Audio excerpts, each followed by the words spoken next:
Bom, já abordamos duas técnicas no bloco anterior.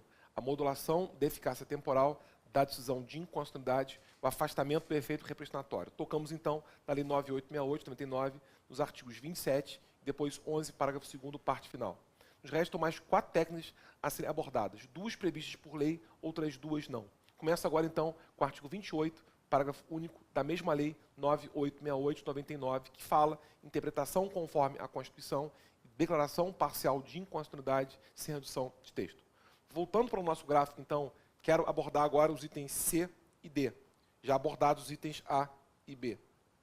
Bom, a Lei 9868, de 10 de novembro de 99, no artigo 28, parágrafo único, menciona as 2 técnicas ao tratado efeito vinculante. Diz o seguinte: a declaração de constitucionalidade ou de inconstitucionalidade, inclusive a interpretação conforme a Constituição e a declaração parcial de inconstitucionalidade sem redução de texto, terão eficácia contra todos, efeito vinculante, etc.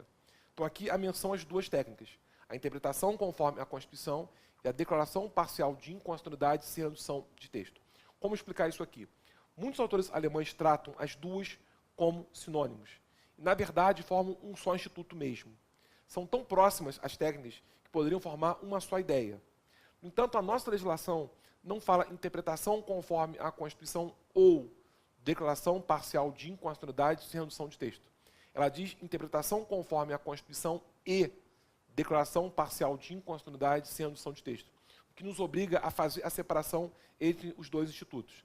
Então, já quero de antemão lembrar o seguinte: eu vou fazer a separação entre os 2, porque a nossa legislação nos obriga a assim proceder. Mas já quero dizer que, na substância, formarão um só instituto. São tão próximas essas ideias que podem ser aplicadas aos mesmos exemplos. Agora, já que a nossa legislação nos obriga a assim fazer, eu vou fazer.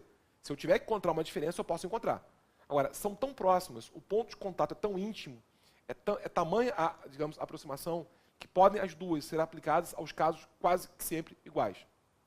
Qual é, então, o ponto de convergência entre interpretação conforme a Constituição e a declaração parcial de inconstitucionalidade sem redução de texto? Ponto esse, repito, que é tão íntimo, que é tão próximo, que faz com que muitos autores digam que formam um só instituto, que seriam, na verdade, sinônimos os 2 conceitos. Tanto quando se fala em interpretação conforme a Constituição, como também quando se fala em declaração parcial de inconstitucionalidade sem redução de texto, nós temos 2 condições que devem estar satisfeitas, sem as quais não é possível o uso nem de uma técnica, nem da outra. Quais são as 2 condições? Primeira, a norma deve ser plurissignificativa, ou seja, a norma deve ter 2 ou mais sentidos possíveis. Se a norma legal for unissignificativa, somente ostentar um sentido, é impossível a adoção de uma técnica ou da outra. Só será possível o uso de uma coisa ou da outra se a norma for plurissignificativa, tiver 2 ou mais sentidos. E outra condição, deve haver a intenção, o propósito do tribunal que efetua o controle de constitucionalidade e não declará-la inconstitucional. O tribunal quer manter a norma rígida, manter a norma intacta, resguardar essa norma, salvaguardar essa norma. Então, a intenção por parte do tribunal e não declarar a norma legal inconstitucional. Então, são 2 condições. Primeira, a norma deve ter no mínimo 2 sentidos. E segundo, deve haver o propósito de quem efetua esse controle de constitucionalidade e manter a norma, e não tê-la como inconstitucional. Então, o que faz esse órgão do Poder Judiciário? Adota 2 condutas. Uma comissiva, uma ação primeiro. Outra omissiva, uma omissão depois. Ele tem 2 condutas possíveis, uma ação e uma omissão. Primeiro adota uma conduta comissiva, uma ação, porque ele afasta todos os sentidos contrários à Constituição. Então, primeiro, ele vai afastar tudo aquilo que entenda contrário à Constituição. Depois adota outra conduta, omissiva, uma omissão. Deixa de declarar a norma inconstitucional, desde que siga o sentido que ele entende como único conforme à Constituição. Repito, o tribunal vai adotar 2 condutas. Primeiro adota uma ação, depois adota uma omissão. Primeiro, uma conduta comissiva. Ele vai afastar todos os sentidos contrários à Constituição. Depois, uma conduta omissiva. Vai deixar de declarar a norma inconstitucional, desde que se siga o sentido que ele entende como único conforme à Constituição. Graficamente falando, o que nós temos então seria o seguinte, e vejam que técnicas facilita muito estudo o uso dos gráficos. Nós temos a norma A. A norma A teria 3 sentidos. 1, 2 e 3. No sentido 1, ela pode ser inconstitucional. No 2, ela pode ser incondicional. No 3, ela pode ser condicional, pode ser válida. Então, por exemplo, a norma A confere um certo benefício. 1, só homens. 2, só mulheres. 3, a homens e mulheres. Então, nos sentidos 1 e 2, ela seria incondicional, porque contrariaria o princípio nesse caso, igualdade formal. No sentido 3, ela poderia ser condicional, porque seria isonômica entre homens e mulheres. Então, o que faz o tribunal? Primeiro, adota uma ação, conduta comissiva, afasta os sentidos contrários à Constituição. Nesse caso, então, afastaria os sentidos 1 e 2. Depois, conduta omissiva, omissão, deixa de declarar a norma incondicional, desde que esse siga o sentido que ele entende como único conforme à Constituição. Nesse caso, não afirmaria que a norma A seria incondicional, desde que se entendesse que o benefício que ela trata se aplica a homens e mulheres, ou seja, se siga o sentido 3. No fim das contas, vejam, se preserva a norma. A norma se mantém incondicional. O que se declara incondicional são os sentidos que ela possa ter. Nesse caso, são incondicionais os sentidos 1 e 2, não a norma A. A norma A se mantém rígida, a norma A se mantém intacta, desde que se aplique ao caso 3, ou seja, que aquele benefício se estenda a homens e mulheres. Isso aqui se aplica tanto à interpretação conforme a Constituição, como também declaração parcial de inconstitucionalidade sem redução de texto. Nas duas situações, isso pode acontecer. No entanto, vejo que a legislação obriga que nós façamos a distinção entre uma coisa e outra. E se nós quisermos buscar a distinção, ela vai, de certo modo, aparecer. Já antecipo, é uma distinção meramente artificial. Na prática, forma um só conceito. Na prática, se aplica aos mesmos casos. Mas se nós quisermos encontrar a diferença, iremos encontrar sim. A distinção entre elas está no que significa esse sentido que a norma tem, e, aliás, mais de um. Eu tinha colocado que ela tem mais de um sentido, em que o tribunal, no final, não declara a norma incondicional, mas sim o sentido dela ou os sentidos dela incondicionais. O que diferencia uma técnica da outra é o que esse sentido é. Por quê? Quando se fala em interpretação conforme a Constituição, esse sentido é uma possibilidade de interpretação. Ao contrário, quando se fala em declaração parcial de inconstitucionalidade sem redução de texto, esse sentido é uma hipótese de aplicação. Então, a diferença, que repito, é meramente teórica, é a seguinte. Uma norma é um ser vivo. Ela nasce, cresce e morre. Ela nasce quando produzida, ela vive enquanto interpretada, ela morre uma vez aplicada ao caso concreto. Então, há nascimento com a produção, a vida com a interpretação e a morte com a aplicação ao caso concreto. Nota, então, que a distinção que existe entre as duas técnicas é o campo no qual se aplicam essas técnicas. Por quê? Quando se fala em interpretação conforme a Constituição, ela tem a ver com interpretação. Quando se fala em declaração parcial de inconstitucionalidade sem redução de texto, ela tem a ver com aplicação. Essa é a distinção entre as duas técnicas. Uma opera no campo da interpretação, outra opera no campo da aplicação. Mas convenhamos, a distinção é meramente teórica, porque, em tese, eu tenho como separar interpretação da aplicação. Interpretação é a atividade intelectual de revelação, no sentido, alcance e conteúdo da norma jurídica. A aplicação é a subsunção da norma jurídica ao caso concreto. Então, em tese, são operações intelectuais diferentes, mas, na prática, a operação do intérprete é uma só. Ele interpreta para aplicar. Ele interpreta a norma visando dar aplicação a ela ao caso concreto, o que, na prática, vai dificultar a separação entre uma coisa e outra. Mas, em tese, a diferença é essa. Na interpretação, conforme a Constituição, se opera no campo da interpretação. Na declaração parcial de inconstitucionalidade, sem redução de texto, se opera no campo da aplicação. Portanto, se na prova os senhores verificarem que a resposta pode ser uma coisa ou a outra, porque a banca desenhou uma questão que traz uma norma que tem dois ou mais sentidos, e é claro o propósito do tribunal resguardar a norma, sendo possível uma resposta ou outra, verifiquem só se na questão a banca utilizou a palavra interpretação ou utilizou a palavra aplicação. Se as duas forem utilizadas, qualquer resposta é válida. Agora, se houver menção a palavra interpretação, a resposta é interpretação conforme a Constituição. Se houver menção a palavra aplicação, a resposta é declaração parcial de inconstitucionalidade sem redução de texto. É assim que se faz a distinção na prática entre uma coisa e outra. Repito, se for vislumbrada uma questão que tenha esses caracteres, norma com dois ou mais sentidos, intenção em salvaguardar a norma, verifiquem só se na questão há menção a possibilidade de interpretação ou a menção à hipótese de aplicação. Dependendo de como o enunciado venha a ser feito, a resposta será uma, outra ou as duas. Até porque, repito, se na questão houver menção tanto uma coisa quanto a outra, as duas hipóteses são válidas. Tanto a interpretação conforme a Constituição, como também a declaração parcial de inconstitucionalidade sem redução de texto. As 4 técnicas que a lei do Brasil menciona são essas. Então, fechamos essas normas. Do artigo 27, do artigo 11, parágrafo 2º, parte final, e agora do artigo 28, parágrafo único. Interpretação conforme a Constituição e a declaração parcial de inconstitucionalidade sem redução de texto. Não obstante isso, o Supremo Tribunal Federal, em alguns casos, tem feito uso de mais 2 técnicas, que não estão previstas expressamente na Lei 9868 de 99, mas que, repito, têm sido usadas pelo Supremo Tribunal Federal. Quinta técnica chama-se processo de inconstitucionalização. E a última técnica chama-se declaração de inconstitucionalidade sem pronúncia da nulidade. Vamos então às 2. Quinta técnica chama-se processo de inconstitucionalização. 2 outros sinônimos podem ser cunhados. Vocês vão ouvir falar em declaração de lei ainda constitucional ou, outro termo, aliás, o mais famoso, é inconstitucionalidade com progressão ou progressiva. Então, processo de inconstitucionalização, declaração de lei ainda constitucional ou inconstitucionalidade progressiva ou com progressão. São sinônimos, indicam o mesmo fato. Isso aqui, na verdade, o Supremo Tribunal Federal utilizou em 2 casos, os 2 ligados à mesma função, Defensoria Pública. Em relação à Defensoria Pública, o Supremo Tribunal Federal utilizou essa técnica em 2 ocasiões. O que é isso? Quando se adota essa técnica, o tribunal, no instante que efetua o controle de constitucionalidade, leva em consideração a situação de fato que existe. Então, ele leva em consideração a situação de fato que existe no instante que esse controle de constitucionalidade é feito.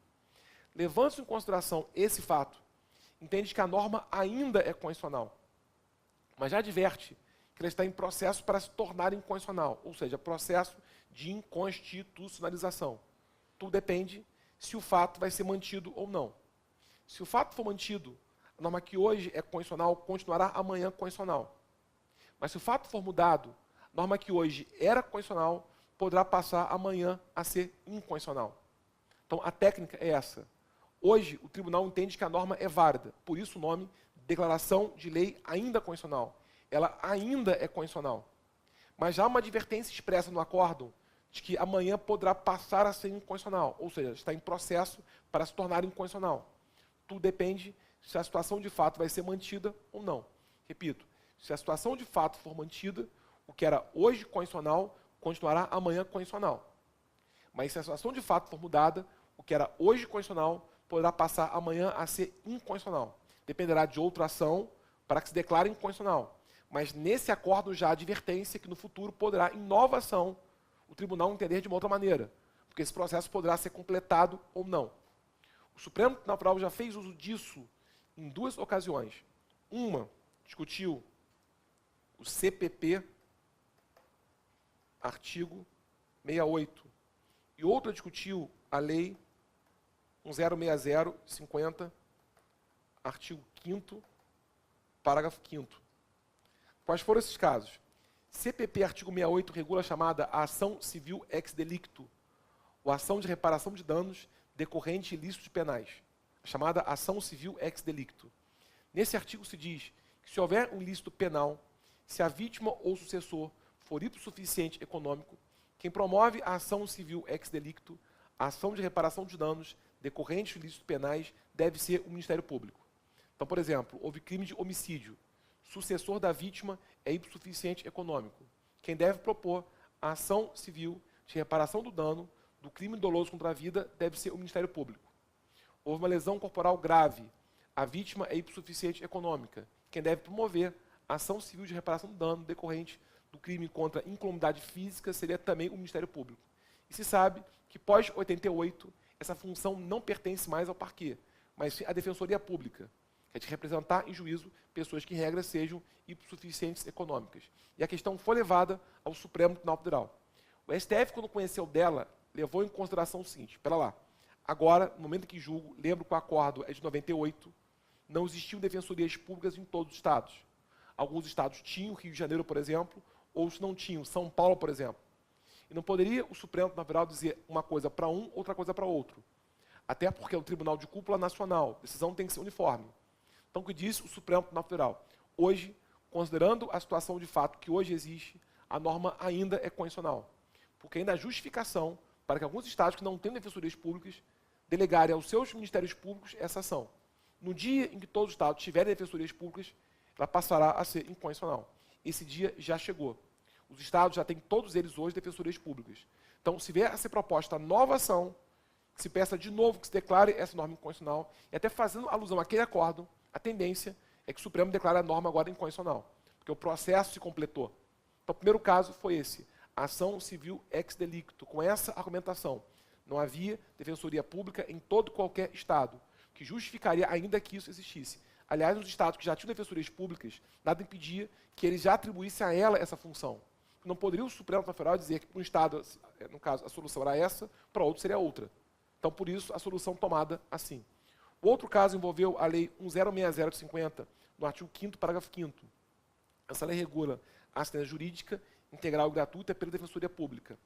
E nela, no artigo 5º, parágrafo 5º, a menção à intimação pessoal e ao prazo em dobro ao defensor público para qualquer ato processual. Foi levada ao Supremo Tribunal Federal a seguinte questão. Vigorava na época o antigo CPC. E no antigo CPC não se dava prazo em dobro, nem intimação pessoal, de todo o ato processual para as demais funções essenciais à justiça. Por exemplo, Fazenda Pública, Advocacia Pública, tinha prazo em quadro para contestar e em dobro para recorrer, mas os demais prazos eram simples. Então se levou ao Supremo a seguinte questão. Está havendo uma desigualdade entre as funções, porque uma tem prazo em dobro, intimação pessoal, para todo e qualquer ato, defensoria pública, as demais nem têm sempre prazo em dobro, muito menos intimação pessoal. Isso cria desigualdade entre elas. E a questão chegou ao Supremo Tribunal Federal. O Supremo que fez? Voltou a fazer uso disso. E disse então o seguinte, considerando a situação de fato que hoje existe, não há defensorias públicas em todos os estados, esse acordo é de 2003. E foi mais longe. Mesmo onde elas existem, infelizmente não têm o mesmo nível de organização administrativa das demais funções congêneres, o que infelizmente é realidade ainda, que contraria a Constituição, que ela não tem o mesmo nível de organização das demais funções congêneres, essa norma ainda é constitucional, porque ainda há justificação razoável para que se dê a ela intimação pessoal e prazo em dobro. No dia em que todos os estados tiverem defensorias públicas com a mesma organização administrativa das demais funções congêneres, por exemplo, o próprio Ministério Público, passará aí sim a norma a ser inconstitucional. Aliás, esse dia não chegou ainda. Infelizmente, não há ainda o mesmo nível de organização administrativa. Tanto não há que o novo CPC continua dando à Defensoria Pública o prazo em dobro, porque reconhece que a desigualdade ainda existe. Esse processo está inconcluso, ao contrário do outro que já foi completado. Mas aqui, de novo, o Supremo disse isso. Ainda há justificação para isso. Quando um dia chegar e todos tiverem defensorias públicas com a mesma organização administrativa, aí sim poderá passar a ser inconstitucional. Nesse dia, voltem com nova ação, utilizem esse precedente, talvez o decidam de uma outra maneira. Agora, no entanto, a norma ainda é constitucional. Por isso, vejam, o termo mais conhecido, mais badalado, inconstitucionalidade progressiva, não é um termo técnico, embora muito usado. Porque dá a entender que já existe o vício hoje, em que esse vício progride, que esse vício se amplia, quando isso é falso. A norma não é hoje inválida, muito pelo contrário, poderá passar a ser no futuro, mas nem se sabe se ela será um dia ou não. Então, melhor seria dizer não inconstitucionalidade progressiva, mas talvez progressão para a inconstitucionalidade. Repito, ela não tem vício hoje, esse vício não se amplia, ela não tem vício hoje, nem sei se vai ter um dia, mas está progredindo para talvez ter um dia. Então, melhor seria falar progressão para a inconstitucionalidade, e não inconstitucionalidade progressiva. Mas, enfim, técnica que o Supremo Tribunal Federal utilizou em duas ocasiões, nesses dois casos, o chamado processo de inconstitucionalização, declaração de lei ainda constitucional, ou inconstitucionalidade progressiva lida com progressão para a inconstitucionalidade. É a penúltima técnica que o Supremo tem feito uso sem previsão legal.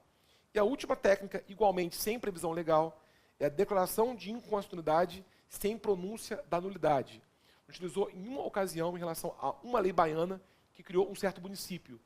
E o Supremo entendia que a lei seria inconstitucional. Mas o município estava criado já, com a administração pública constituída e outras normas já do âmbito municipal. O que é isso aqui? O tribunal, quando efetua o controle de constitucionalidade, leva em consideração consequências práticas da eventual declaração de inconstitucionalidade. Então, levando em consideração consequências práticas da eventual declaração de inconstitucionalidade não deixa de reconhecer que há uma incompatibilidade entre a norma legal e a norma constitucional, mas deixa de dar a aplicação prática a isso. Veja o que eu disse. O tribunal leva em consideração consequências práticas da eventual declaração de inconstitucionalidade. Levando em consideração consequências práticas da eventual declaração de inconstitucionalidade, não deixa de afirmar que há uma incompatibilidade entre a norma legal e a norma constitucional, mas deixa de dar aplicação ao efeito prático disso. Em outras palavras, não deixa de afirmar que a norma é inconstitucional. Vejam, há uma declaração de inconstitucionalidade. Isso existe. Ele declara que a norma é inconstitucional. O que ele deixa é de dar aplicação ao efeito prático disso. Paremos e pensemos. Qual é o efeito prático do fato de declarar que uma norma legal possa ser inconstitucional? É negativo de aplicação dela ao caso concreto. O afastamento dela do caso concreto. Então, o que faz aqui o tribunal? Declara que a norma é inconstitucional, mas mesmo assim permite que ela continue sendo aplicada aos casos concretos. Porque seria mais maléfico negar a aplicação dela aos casos concretos do que permitir que isso aconteça. Então ele diz, a norma é inconstitucional, mas mesmo assim, por conta das consequências práticas disso, ela continua aplicada aos casos concretos, mesmo inconstitucional. Certa feita, eu li em alguns autores espanhóis, assim de comparação. Essa técnica está para o direito constitucional, assim como o perdão judicial está para o direito penal. É uma comparação muito feliz. Isso aqui seria, no direito constitucional, algo similar ao perdão judicial.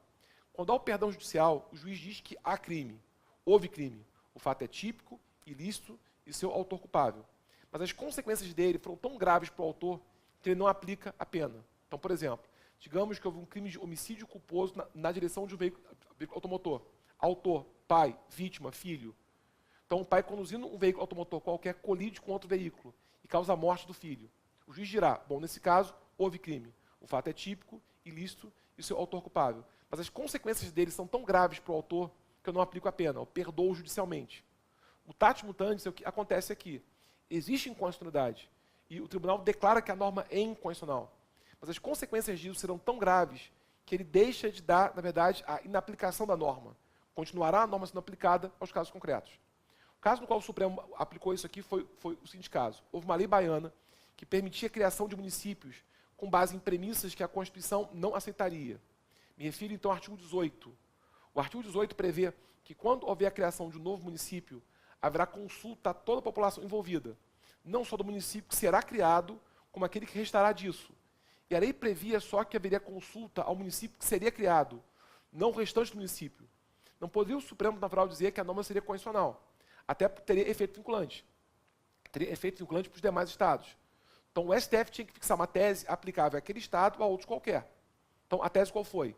Quando houver uma lei que regule a criação de municípios, me refiro especificamente ao artigo 18, parágrafo 4º, a consulta feita deve ser feita a todos, ao município que será criado e aquele que restará dessa eventual criação. Isso tem efeito vinculante, para os demais estados, inclusive. Só que naquele estado já havia um município criado. E negar a aplicação a essa lei seria desconstituir o município, desconstituir a prefeitura, desconstituir a Câmara, desconstituir todo o aparato burocrático dele, que seria efeito muito pior do que manter a lei em aplicação ainda. Então, o que diz o Supremo Tribunal Federal? Essa lei é inconstitucional. Fixo a tese de que a consulta feita deve ser a todos. Isso tem efeitos vinculantes para esse estado ou outro qualquer. Mas, nesse caso, não pronuncia a nulidade. Então, nesse caso, essa lei continuará aplicada. Porque o efeito prático disso vai ser mais maléfico, é a desconstituição do próprio município. Então, o município continua existindo, mesmo com base em lei inconstitucional.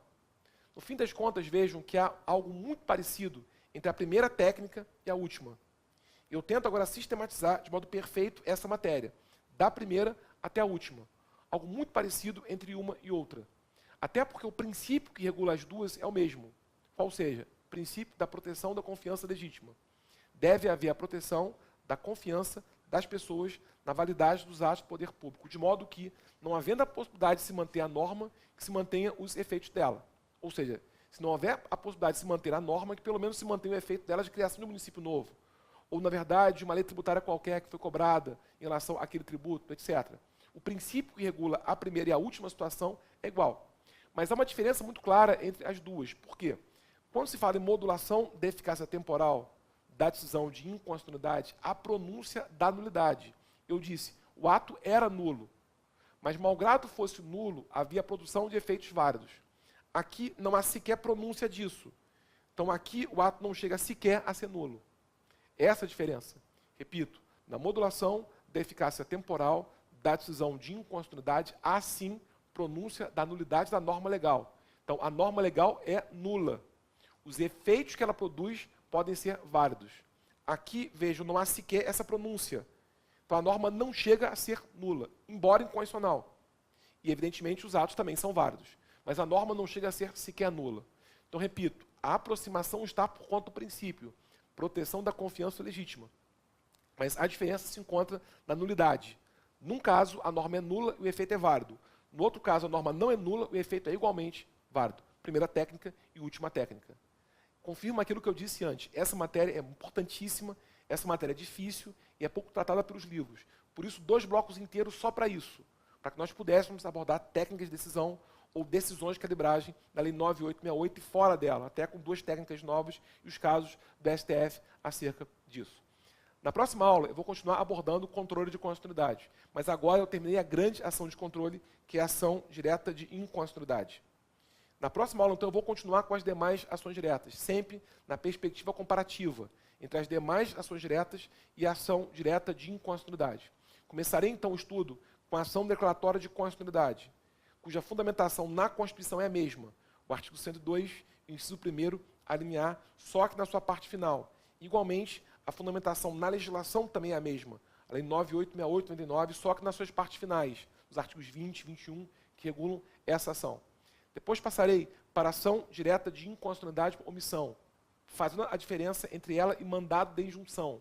Até porque a ação direta de inconstitucionalidade por omissão é uma ação direta de controle de constitucionalidade.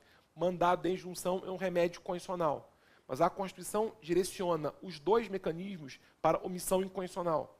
Então, qual é a distinção entre uma coisa e outra? Matéria importante, na próxima aula será vista.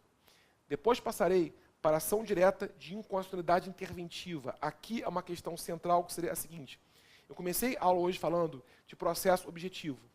Não há nenhuma dúvida que as demais ações diretas instauram processo objetivo. Aqui surge a única dúvida, se esse processo é objetivo ou não. Porque há quem pense, e eu vou dizer quem e por quê, que esse processo poderia ser subjetivo. Haveria um conflito federativo entre União e Estado, União e DF, seria um caso concreto, o que afastaria a ideia de um processo objetivo. Se aqui se entender que haveria um processo subjetivo, nasceria aqui uma figura que é muito famosa do controle concreto concentrado. Controle concentrado feito pelo Supremo Tribunal Federal e concreto, porque dependeria de um caso concreto. Que negaria a tese de que no controle concentrado ele sempre seria abstrato. Seria um controle concentrado, porém concreto.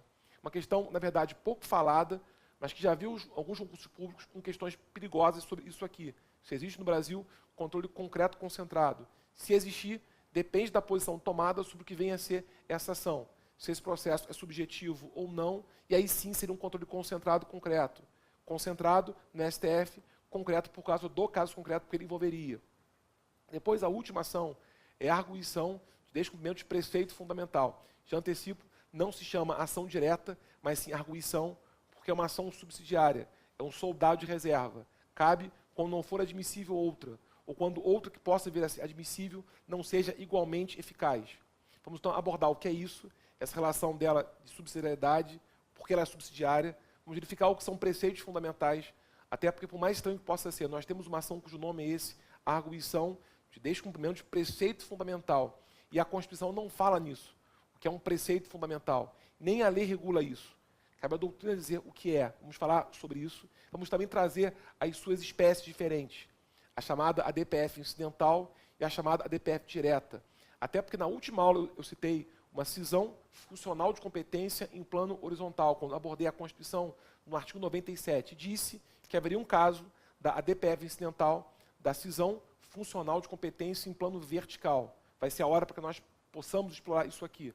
Como ocorre essa cisão funcional de competência e o que é plano vertical em sede de ADPF. O roteiro, então, para a próxima aula, é que nós terminemos o controle de constitucionalidade abstrato, principal, com as 4 ações que restam. Mas já deixo claro, a principal ação de controle de constitucionalidade, a ação direta de inconstitucionalidade, nosso encontro de hoje foi toda vista, no seu ponto nevrálgico, decisão de mérito.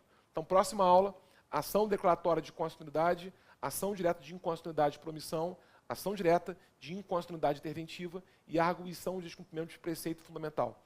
Muito obrigado a todos. Se o curso, até a próxima aula, então, como terminaremos controle de constitucionalidade e abriremos porta para que nós comecemos a estudar Estado, Confederação, poderes legislativo, executivo, judiciário, para que nas últimas aulas do módulo, A8 e A9, nós possamos destinar o estudo para direitos fundamentais, definição, características, tipologia, proteção, etc. Até lá, então. Muito obrigado. Valeu.